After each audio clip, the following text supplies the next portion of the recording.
Hello everyone, got another Indiebox here. Today we're gonna take a look at What? Oh no! Yeah, I guess we're not gonna do Indiebox then. But no, actually we are going to go ahead and review the game though. But yeah, I do not have Indiebox anymore. I did not know it, but yeah, they stopped shipping to me because my subscription just ran out.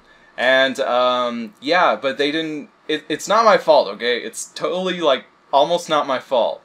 Because I wasn't paying attention, but in my defense, I didn't get an email or anything, or like any alert saying that, oh hey, you know, your last Indiebox is here, don't forget, renew your billing info and all that sort of stuff. So yeah, I didn't do that, and I didn't know that it still had my old billing info, and so therefore the payment didn't go through or anything. And therefore, I am totally out of Indiebox. I am not getting it anymore. I can't give you the best quality content that brought us Hand of Fate. Such an incredible box that, go make sure to check that review. It was such a beautiful box, such a great game. I cannot recommend the service enough. No, I'm kidding. But I sort of don't mind it. It's kind of weird. I don't really mind not getting an Indiebox. I have not really lost sleep over it or anything. I am actually kind of happy that I don't have to review it now. And I did have fun with it, but I don't really stand by the service right now. And as you guys even know from the last episode, I even told you guys, I was like, we're going to have to really rethink Indiebox because I don't think that it is providing the service that we were used to, the service that I was paying happily for. And yeah, so I do know what this month's box was, or I shouldn't say this month, we're always late, the month after Hand of Fate. I do know what that one was. It was the Stanley Parable, and I was actually looking forward to that box because I love that game. It is such an important game in the indie gaming scene. And so thankfully I do have it already. I actually have it thanks to this whole Indiebox content because a fan donated it to me over a year ago. And so yeah, let me tell you a little bit about that game. Let's get this out of the way. Yeah, so the Stanley Parable, I was even wondering, how do I review this thing? Because it's a very important game, I want to get around to it, and I just don't know how to go about reviewing it, because I don't want to give you guys too much. The game is probably the closest thing I could think of in the indie scene to a rite of passage. Just like for, I guess, PlayStation owners, since it's not on the indie gaming market for PC or anything, for PlayStation owners, I would say that Journey is a rite of passage. You guys have to play Journey if you haven't.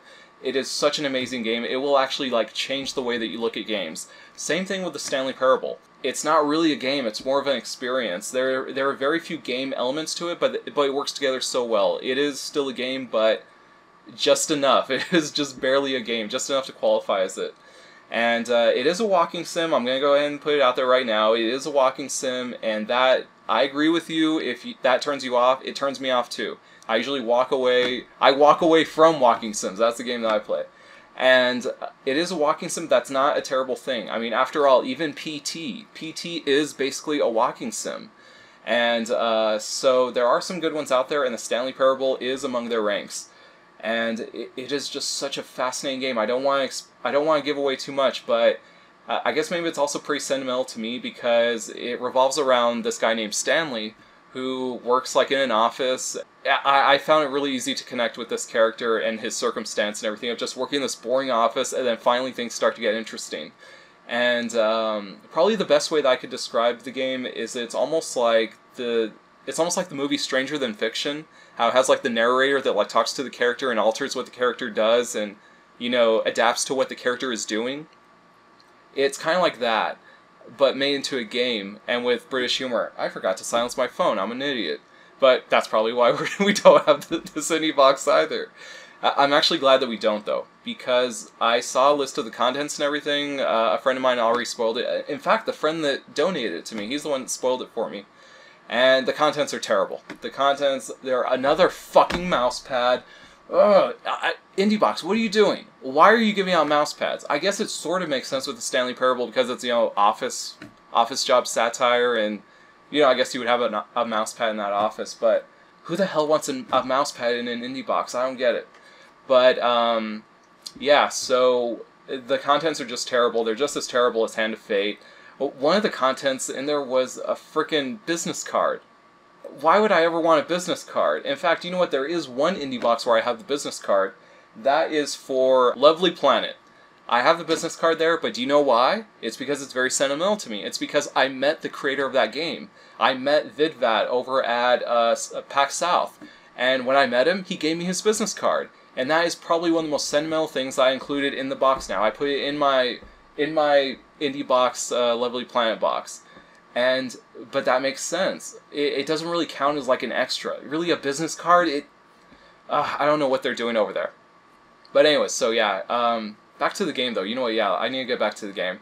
The game is just amazing. I highly recommend it.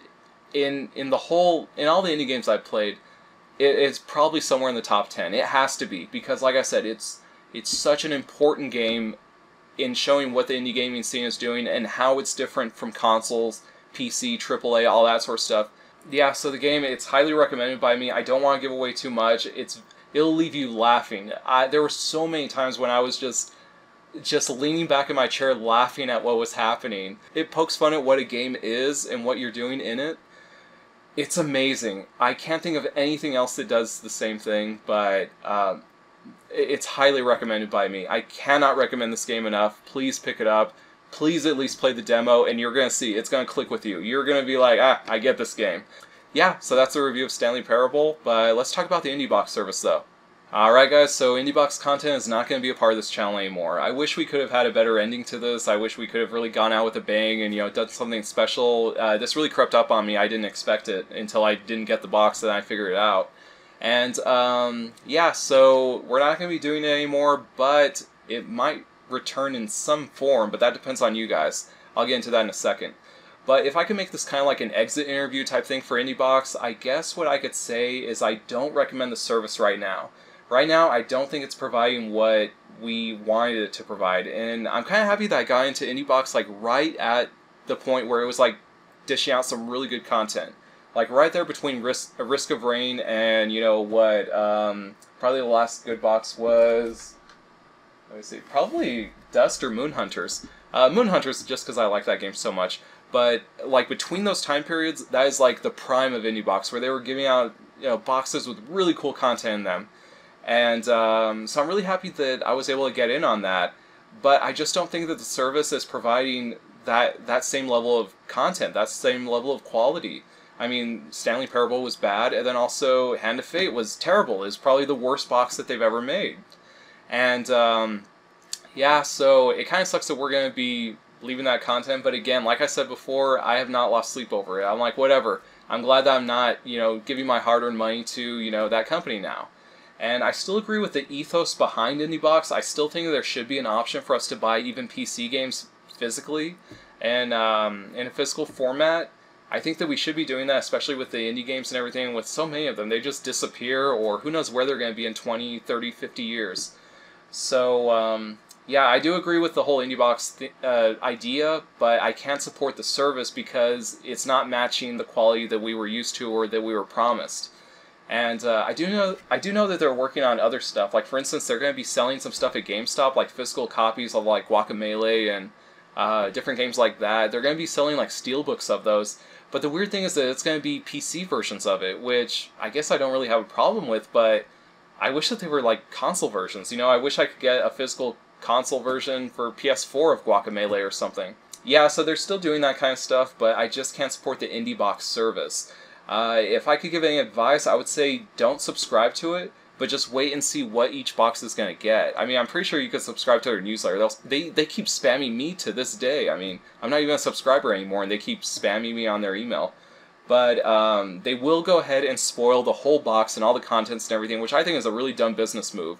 But they'll go ahead and do that, and then guess what? When you find out what the contents are, go ahead and order the ones that you want. Because the way that the service used to work, I used to go ahead and excuse the bad boxes, because I was like, you know what? They can't all be perfect. We're going to have some duds here and there. There's going to be some that are rushed, there's going to be some that are like Discourse where they just don't have a lot of cool stuff in them, or Hand of Fate. Well, Hand of Fate is its own thing, because that was basically them jumping the shark. But there's going to be some duds along the way. They can't all be great. And but I thought that the whole price in itself, when you look at it, from a bird's eye view, it was still a good value for the good boxes that you got. But right now, I think the good boxes are too far and few between to justify the service. So therefore, I would say just wait, because otherwise you'll be in a subscription where, you know, you sign up for 6 months and 4 of those months are absolute shit. So maybe all 6 months will be bad if they're as bad as Hand of Fate. So, yeah, I don't recommend the service, but the content, the whole indie gaming content though, I did like those reviews. Like I said before, it has exposed me to games that I otherwise wouldn't have played. So that was probably the best thing about Indiebox, that, like for instance, even something like the Stanley Parable, had it not been for that fan that went ahead and sent it to me, I would have never played it. But if I had continued with the service, I would have played Stanley Parable and been blown away by it. And anyways, that fan, by the way, he has his own channel. I've been pressuring him to try to make his own content, because he was always a fan of my content, and I was like, dude, you can make content too. Anyways, he's in the Netherlands, and I'm going to go ahead and give him a plug, because he really is the unsung hero of Indiebox. Indiebox was never supposed to be a long-term thing for my channel. In fact, I was just going to wait for the subscription to run out and then stop doing it. But he was the one that was always like, I like seeing what, you know, his fish out of water take is on these indie games. And I guess there is something interesting to that. And yeah, so he was always the unseen hand behind Indiebox. That he always encouraged me to keep going. And I'm really happy that I got to play Stanley Parable because of that. And we've been friends ever since. We talk for hours almost every weekend. And yeah, but you know what? Let me give a plug to his channel, because, like I said, his work has been invaluable. And he actually has some good work on his channel too. He's improving pretty well. And I know you guys are going to see him, and like he's all PC Master Race, but I assure you, he is not in the Hitler Youth, okay? Do not go to his channel and type in the comments, are you a part of the Hitler Youth? Are you a member of the Hitler Youth? I've already checked, he's not, okay? I cannot guarantee you, read my lips, I cannot guarantee you that I will give you a Steam key for a random game if you go to his channel and be the first one to ask, are you in the Hitler Youth, okay? Don't do it. Please. And by the way, he was the first one to find out that we are going to stop the Indiebox content. Of course, I told him in advance. But, yeah, even he didn't care. I mean, even he, being one of the biggest fans of that content on my channel, he was just like, oh yeah, you know, I don't blame you. I mean, because the boxes are shit right now, so why do you want to keep paying for that service? You know, it's not cheap. The prices keep going up. So why do you want to do that? But, yeah, so that sucks that we're going to be stopping Indiebox content, but the indie gaming content, that stuff is probably still going to be here, I hope. I don't know, that'll depend on you guys, because I'm going to go ahead and ask you and see what you guys want to see next. Because I still want to have some sort of indie gaming review segment on my channel, but I don't really know how to do it. So, I'll tell you what I'm going to do. I'm going to make another video, which is going to be published tomorrow. So go ahead and look out for it tomorrow. And I want you guys to tell me, we're going to have like a little roundtable discussion, and then you guys can tell me what you liked in the Indiebox content. I know that the Indiebox content, it didn't have as much of a following as the other stuff on my channel. In fact, that was one of the weird things, that it only got like, what, about 300 or 400, you know, views for every episode. But it did have its own little following of sorts. So it'll be a time for you guys to tell me what you wanted in Indiebox, and then I'll try to make content that still has that. So look out for that video tomorrow, and I will go ahead and post it so that way we could all find out what you guys want to see next. Maybe you guys don't want to see it at all. Maybe you just want me to focus on the other stuff, and you're like, whatever, Indiebox, that stuff sucked. So, I mean, let go. I don't know. You guys tell me, but I will post that tomorrow, and then we'll all talk, okay? Catch you later, guys. I'll see you next time.